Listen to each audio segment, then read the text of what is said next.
Welcome to कैमोल education. तो last class में जो हम बात कर रहे थे ऑक्सो एसिड्स को लेकर, ठीक है।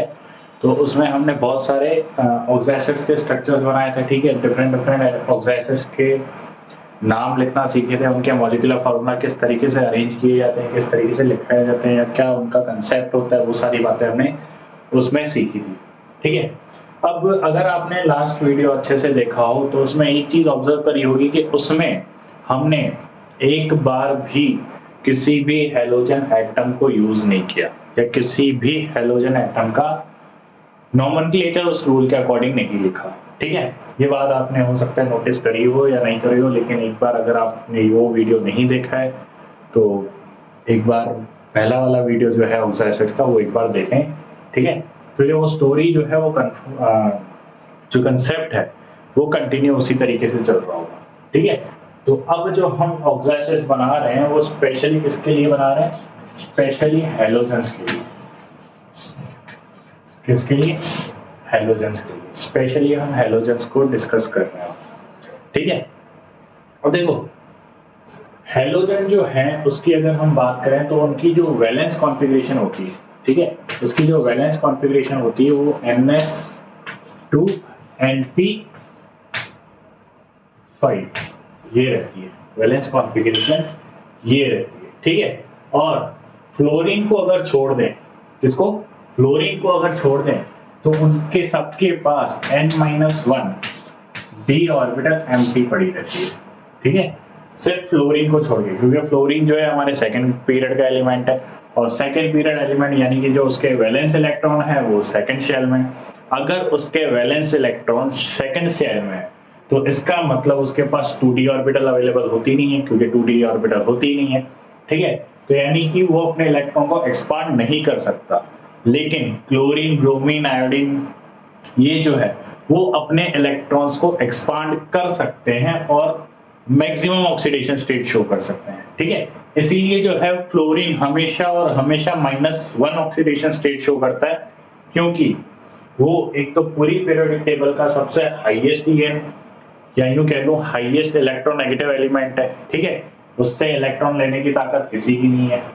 दूसरी चीज कि उसके पास d ऑर्बिटल अवेलेबल नहीं है, इसलिए वो अपनी ऑर्बिटल्स या यूं कह लो अपनी इलेक्ट्रॉन्स को ज्यादा एक्सपांड नहीं कर सकता, एक्साइट नहीं करवा सकता, ठीक है। लेकिन क्लोरीन, ब्रोमीन, आयोडीन इनकी अगर हम बात करें तो वो अपने इलेक्ट्रॉन्स को एक्साइट करवा सकते हैं, ठीक है। ये बहुत बेसिक सी बातें आपने 11th में पढ़ रखी होगी, ठीक है।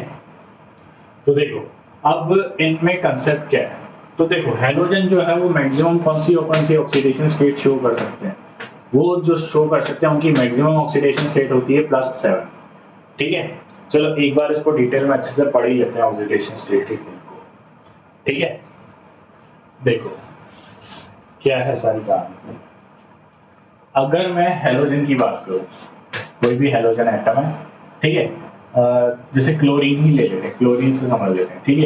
सब सेम ऑक्सीडेशन स्टेट शो करेंगे। इनके जो वैलेंस इलेक्ट्रॉन होंगे वो 3s2 और 3p5 होगा, 3s2 और 3p5, ठीक है। और इनके पास क्या 3d ऑर्बिटल खाली होगी? बिल्कुल ऑब्वियसली 3d ऑर्बिटल खाली होगी, ठीक है। अब अगर इनके पास 3d ऑर्बिटल खाली है तो ये अपने इलेक्ट्रॉन्स को बार बार एक्साइट करवा सकते हैं। देखो आपने छोटी क्लासेस में इस तरीके से बनाया हुआ है, ये 3s हो गई, ठीक है, ये 3p हो गई, ठीक है। फिर ये हो गई आपकी 3d, ठीक है। 3s2 की बात करूं तो ये, 3p5 की बात करूं तो ये, ठीक है। ये हो गया आपका 3p5, ठीक है। अब ये जो है यहां से अगर कोई अदर एटम आ रहा है, ठीक है, यहां से कोई अदर एटम आ रहा है, कोई भी एटम ले लो, एक्स तो हेलोजन हो गया, जेड ले लेता है, एक एटम यहां से आ रहा है। तो इस कंडीशन में, ठीक है, अगर ये क्लोरीन से ज्यादा ईएन का एटम होगा तो कौन सी ऑक्सीडेशन स्टेट शो कर रहा होगा? +1, ठीक है। उसके बाद अगर यहां से मैं इसकी फर्स्ट एक्साइटेड स्टेट बनाऊं, कौन सी? फर्स्ट एक्साइटेड स्टेट, कौन सी बना रहा हूँ, फर्स्ट एक्साइटेड स्टेट। तो देखो फर्स्ट एक्साइटेड स्टेट में क्या होगा, ये 3s, ठीक है, ये 3p, ठीक है, फिर अगेन ये 3d3 और ये भी हो गई आपकी 3d, ठीक है। तो ये देखो 3p। अब ये वाला जो इलेक्ट्रॉन है, ठीक है, इस p ऑर्बिटल का, इसको अगर मैं एक्साइट करवा के इस ऑर्बिटल में ट्रांसफर कर दूं, तो यानी कि इसके जो इलेक्ट्रॉन है वो कुछ इस तरीके से दिख रहे हो। तो अब जो है टोटल 3 अलग अलग एटम्स आके इससे बॉन्ड बना सकते हैं, मोनोवेलेंट एटम्स, ठीक है। अगर कोई डाइवेलेंट है तो वो इन दोनों से आके बनाएगा, जैसे ऑक्सीजन है, ठीक है। तो इस कंडीशन में ये कौन सी ऑक्सीडेशन स्टेट शो कर रहा होगा, +3, ठीक है। और इस कंडीशन में कौन सी ऑक्सीडेशन स्टेट शो कर रहा होगा, +1। सिमिलरली अगर मैं सेकेंड एक्साइटेड स्टेट शो करूंगा तो उसमें ये वाला इलेक्ट्रॉन जो है, ये वाला, ये यहाँ शिफ्ट हो जाएगा, ठीक है। और अगर ये यहाँ शिफ्ट हो जाएगा तो अब जो कॉन्फ़िगरेशन है वो आपको कुछ इस तरीके से दिख रही होगी, ये वाली, ठीक है। मैं एक पॉइंट बना रहा हूँ बार बार, ये बहुत बेसिक सी बातें हैं, ठीक है, आपको आती होगी, ठीक है। तो ये इलेक्ट्रॉन हो गए, तो अब कितनी ऑक्सीडेशन स्टेट शो कर सकता है ये, +5। देखो 5 अनपेयर्ड इलेक्ट्रॉन है, ठीक है। उसी तरीके से थर्ड एक्साइटेड स्टेट में क्या हो जाएगा कि ये वाला इलेक्ट्रॉन भी एक्साइट हो जाएगा, ये वाला इलेक्ट्रॉन एक्साइट होकर यहाँ आ जाएगा। तो अब कंडीशन कुछ ये ऐसी हो जाएगी, ये इलेक्ट्रॉन जो है वो यहाँ ट्रांसफर हो जाएगा। यहाँ ट्रांसफर होने के बाद टोटल कितने अनपेयर्ड इलेक्ट्रॉन है, 7। तो मैक्सिमम ऑक्सीडेशन स्टेट कितनी शो कर सकता है ये, 7।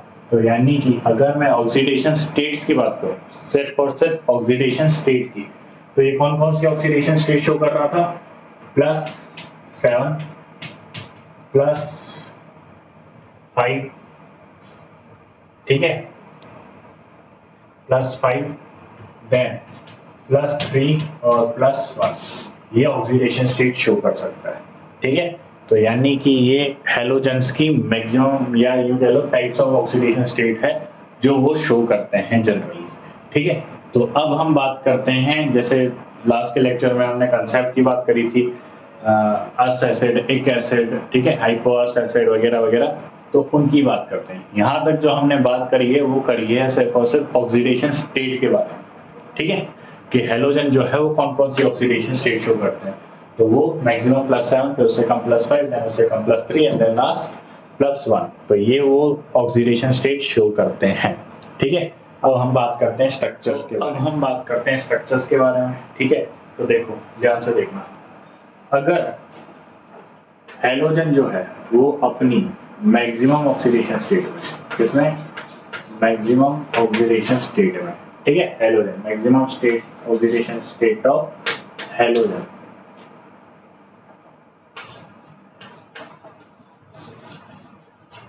Maximum oxidation state of halogen.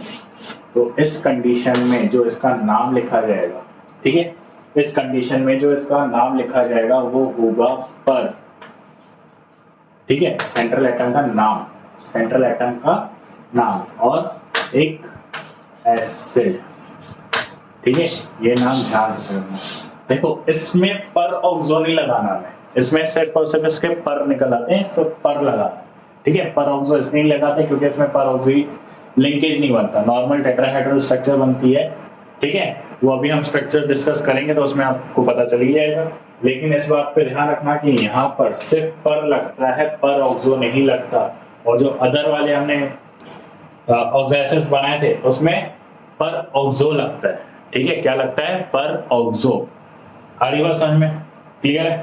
तो अगर मैं स्ट्रक्चर फॉर्मूलाज की बात करूं तो वो होते हैं HClO4, ठीक है, HBrO4 और HiO4, ठीक है। मैक्सिमम जो इनकी ऑक्सीडेशन स्टेट है सब में वो कितनी है, +7, कितनी है, +7। देखो ऑक्सीजन जो है यहाँ पे -8 और एक हाइड्रोजन +1 का आ गया, यानी कि -7 हो गई। और -7 इक्वल्स टू के उस साइड जाएगा तो +7। सेम कंडीशन ब्रोमीन के साथ है और सेम कंडीशन आयोडीन के साथ है। अब अगर आपके दिमाग में ये सवाल आ रहा है कि फ्लोरीन का क्यों नहीं बनाया, तो पहले तो तुम बहुत बड़े बेवकूफ हो, और दूसरी चीज +7 ऑक्सीडेशन स्टेट जो है वो फ्लोरीन शो नहीं करता। इवन ऑक्सीडेशन स्टेट जो प्लस वाली है वो फ्लोरीन शो ही नहीं करता। ठीक है, आ रही बात समझ में? क्लियर है? तो ये है कहानी। ठीक है, उसके बाद आगे चलते हैं। आगे इसमें से अगर हमने एक ऑक्सीजन बाहर निकाला तो याद करो, अगर आपने पिछला लेक्चर देख रखा हो तो ऑक्सीडेशन स्टेट जो है वो +2 से कम हो जाएगी। ठीक है, तो यानी कि यहाँ पर जो मैक्सिमम ऑक्सीडेशन जो ऑक्सीडेशन स्टेट बनेगी वो मैक्सिमम ऑक्सीडेशन स्टेट -2 बनेगी। यानी कि +7 होती थी, इस कंडीशन में जो ऑक्सीडेशन स्टेट बन रही होगी वो +5 बन रही होगी। ठीक है, maximum oxidation state -2 of halogen, X लिख देता हूं, समझ जाना हेलोजन की बात हो रही है। ठीक है, अब इस कंडीशन में जो नाम लिखा जाता है वो लिखा जाता है सेंट्रल एटम का नाम और एक एसिड। क्या नाम लिखा जाता है? एक एसिड। ठीक है, आई थिंक ये क्लियर होगा। एक एसिड, इसमें कुछ भी नहीं है कि जो हम एक एसिड में लिख रहे थे वो एक स्टेप इस साइड चला गया। ठीक है, मैक्सिमम ऑक्सीडेशन स्टेट में एक एसिड होता था और मैक्सिमम से ज्यादा होती थी तो पर ऑक्सो आ जाता था। लेकिन हेलोजन के केस में क्या होता है कि मैक्सिमम में पर लगने लगता है, फिर एक ऑक्सीडेशन कम होते ही एक ऑक्सीडेशन कम होते ही एक ऑक्सीजन निकालते ही अस एसिड और एक ऑक्सीजन और निकालते हाइपो अस एसिड। ठीक है, ये सारी कंडीशंस आने लगती है। ठीक है, तो कोई नया कंसेप्ट नहीं है बस, और उसका रीजन भी पता चल जाएगा। अभी अगर हम एग्जांपल देखेंगे तो तुम्हें उसका रीजन भी पता चल जाएगा। ठीक है, हर चीज का रीजन जानते हुए पड़ेगा। अगर मैं इसमें मॉलिक्यूलर फॉर्मूला की बात करूं तो ये हो जाएगा HClO3। इसमें अगर बात करूं तो HbRO3 और HiO3। ठीक है, इसका नाम क्या हो गया? क्लोरिक एसिड, ब्रोमिक एसिड और आयोडिक एसिड।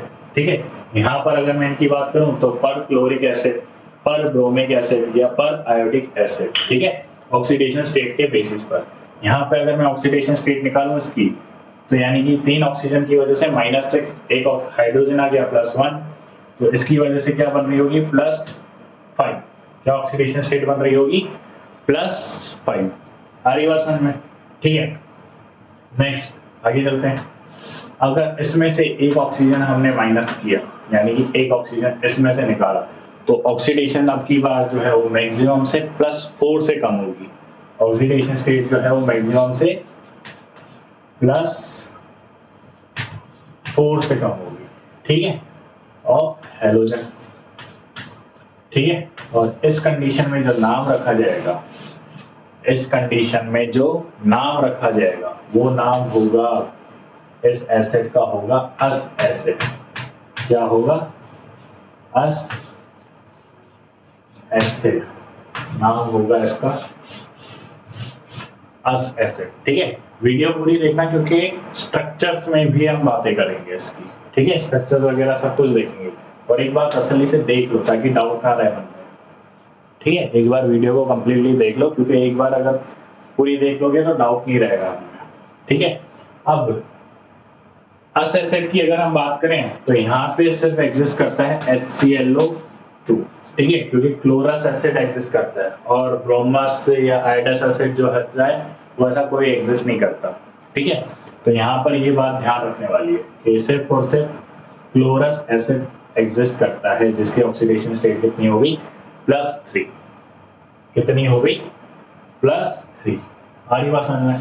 उसके बाद अगर आप एक ऑक्सीजन और माइनस कर दोगे, ठीक है, एक ऑक्सीजन और माइनस कर दोगे, तो इस सिचुएशन में जो ऑक्सीडेशन स्टेट है वो हो जाएगी मैक्सिमम ऑक्सीडेशन स्टेट -6। ठीक है, मैक्सिमम ऑक्सीडेशन स्टेट ऑफ -6। ठीक है, यहाँ पर वो रीजन है कि हमने हेलोजन का केस अलग क्यों किया, क्योंकि देखो इससे पहले जो हमने ऑक्सीडेशन पढ़े थे नाइट्रोजन और boron carbon nitrogen oxygen family के, तो उसमें जो ऑक्सीडेशन स्टेट कम से कम हो रहे थे वो मैक्सिमम -4 हो रहे थे। कितने हो रहे थे, मैक्सिमम -4।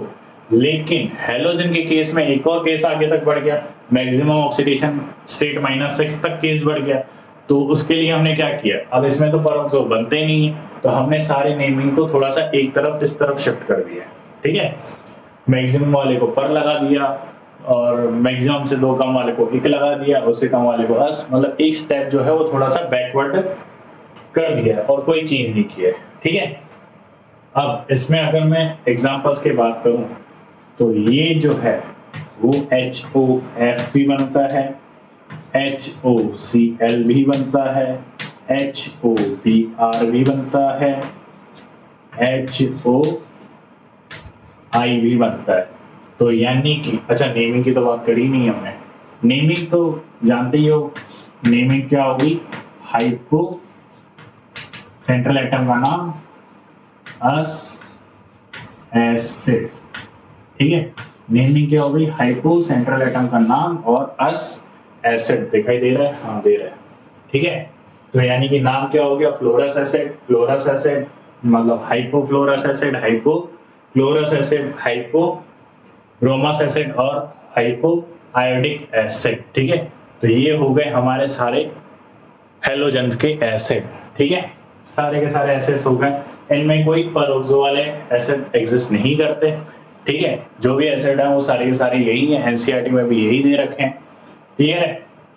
अब आगे की कहानी देखो, इनकी हमें स्ट्रक्चर्स की बात करनी है, किसकी, स्ट्रक्चर्स की। तो अगर हमें इनकी स्ट्रक्चर्स की बात करनी है तो सेम वही पैटर्न फॉलो करते हैं, कोई नई चीज नहीं है, ठीक है। हाइब्रिडाइजेशन निकालो, हाइब्रिडाइजेशन निकालने के बाद जो स्ट्रक्चर ड्रॉ होगी वो ड्रॉ कर लो आराम से। देखो मैं बताता हूँ कैसे, HClO4 है, ठीक है। लास्ट वाला लेक्चर देख रखा होगा तो मैं उस हिसाब से पढ़ा रहा हूँ, ठीक है। बार बार चीजों को रिपीट करने में कोई सेंस नहीं है, आप चीजों को सिस्टमाइज पढ़ो तो आपको भी अच्छा लगेगा और समझ में भी आएगी बातें, ठीक है। अब मैं यहाँ पर फिर से हाइब्रिडाइजेशन निकाल के और सब कुछ नहीं बताऊंगा, मैंने वहां पर भी एक एग्जांपल सॉल्व करके बता दिया, क्योंकि ये जो मैं बात है पहले ही कह रहा हूँ 11th क्लास की बात है, जिसमें केमिकल बॉन्डिंग चैप्टर में आपने हाइब्रिडाइजेशन अच्छे से सीखा था, ठीक है, क्लियर है। उस कंसेप्ट से मैं सारी बातें बता रहा हूँ, ठीक है। तो पहले हम सॉल्व कर रहे हैं पर क्लोरिक एसिड। देखो वैलेंस इलेक्ट्रॉन क्लोरीन के साथ मोनोवेलेंट एटम है 1, यानी कि टोटल 8, और उसका हाफ करेंगे तो वो हो गया 4, यानी कि जो हाइब्रिडाइजेशन आ रही है वो आ रही है sp3। क्या आ रही है, sp3, यानी कि टेट्राहेड्रल स्ट्रक्चर है। तो ये हो गया क्लोरीन, ये हो गई इसकी ज्योमेट्री, ठीक है, ये हो गई इसकी ज्योमेट्री। अब ऑक्सीजन कितने हैं, 4, तो ये एक ऑक्सीजन, ये दूसरा ऑक्सीजन, ये तीसरा ऑक्सीजन और ये चौथा ऑक्सीजन, ठीक है। टोटल कितने ऑक्सीजन है, 4। और देखो वैलेंस इलेक्ट्रॉन है 7, बॉन्डिंग में गए हैं 4, यानी कि कितने और बच रहे हैं, 3 और बच रहे हैं। तो वो 3 जो होंगे डबल बॉन्ड बना रहे होंगे, वो 3 क्या हो रहे होंगे, डबल बॉन्ड बना रहे होंगे। बचा हुआ एक H, ये हो गया H, ठीक है। तो ये हो गया हमारा perchloric acid. Same situation bromine के साथ होगा, क्लोरीन की जगह ब्रोमीन आ गया, और आयोडीन के साथ भी सेम सिचुएशन होगी, ठीक है। स्ट्रक्चर वगैरह ज्योमेट्री वगैरह सेम रहेगी, जो ज्योमेट्री बनी है वो टेट्राहेड्रल है और जो शेप बना है वो भी टेट्राहेड्रल है, ठीक है। उसके बाद HClO3 को डिस्कस कर लेते हैं एक बार। HClO3 की अगर हम बात करें तो सेंट्रल एटम जो है वो है 7 प्लस 1 8, आधा करोगे तो 4, ठीक है। तो यानी कि स्ट्रक्चर जो बनेगी वो ये बनेगी, 1 2 3, ये हो गई स्ट्रक्चर के बारे में बात, ठीक है। ऑक्सीजन कितने, 3, ये हो गए ऑक्सीजन 3, ठीक है। उसके बाद 4 बॉन्डिंग में गए हैं कितने एक्चुअल में इलेक्ट्रॉन क्लोरीन के पास 7, ठीक है। तो ये 5 6 7 और एक और है, ये बनाएगा लोन पेयर, ठीक है। 1 2 3 4 5 6 7, सॉरी एक जो है वो हाइड्रोजन से सेटिस्फाई होगा, एक जो होगा वो OH होगा, हो गए 7, 1 2 3 4 5 6 7 इलेक्ट्रॉन, ठीक है। यहाँ पर एक OH ग्रुप है, हाइड्रोजन भी तो था, ठीक है। उसके बाद सेम सिचुएशन इसके साथ करते हैं, ठीक है। इसकी अगर बात करें तो वैलेंस इलेक्ट्रॉन 7, एक मोनोवैलेंट एटम, टोटल कितने हो गए 8, यानी कि ये भी टेट्राहेड्रल है, ये भी अगर टेट्राहेड्रल है तो टेट्राहेड्रल इस बार ऐसे बना देते हैं, ठीक है। एक हो गया ऑक्सीजन, एक हो गया ऑक्सीजन, एक हो गया हाइड्रोजन, एक हो गया डबल बॉन्ड और बाकी के हो गए लोन पेयर, बाकी के हो गए लोन पेयर, ठीक है। ये हो गए 7 इलेक्ट्रॉन, 1 2 3 4 5 6 7 इलेक्ट्रॉन। और ये हो गया हमारा क्लोरस एसिड, ठीक है। ये हो गया था हमारा क्लोरिक एसिड। ब्रोमिक एसिड बनाना है तो इसको रिप्लेस करके ब्रोमीन लगा दो, और आयोडिक बनाना है तो इसको रिप्लेस करके आयोडीन लगा दो, ठीक है। क्लोरस एसिड तो एक ही होता है, ब्रोमीन और आयोडीन के एसिड तो होते नहीं है। उसके बाद इसकी बात करें तो इनकी स्ट्रक्चर्स वगैरह की अगर हम बात करें तो ध्यान से सुने। तो यहाँ पर हम बना रहे हैं HOF का स्ट्रक्चर, यानी कि हाइड्रोफ्लोरस एसिड का स्ट्रक्चर। तो सेंट्रल एटम यहाँ पर फ्लोरीन ही है, 7 इलेक्ट्रॉन, ठीक है। क्लोरीन 7 इलेक्ट्रॉन, एक मोनोवैलेंट एटम है 8, यानी कि स्ट्रक्चर जो है वो टेट्राहेड्रल ही है, टेट्राहेड्रल है। तो ये दो टेट्राहेड्रल, एक ऑक्सीजन है और एक हाइड्रोजन है, ये हो गया ऑक्सीजन और हाइड्रोजन। बाकी के 3 जो हो गए वो हो गए आपके लोन पेयर, आपके नहीं फ्लोरीन के लोन पेयर, ठीक है, फ्लोरीन के लोन पेयर। तो स्ट्रक्चर जो है ये कुछ ये है, शेप जो है इसकी लीनियर है, शेप जो है इसकी लीनियर है,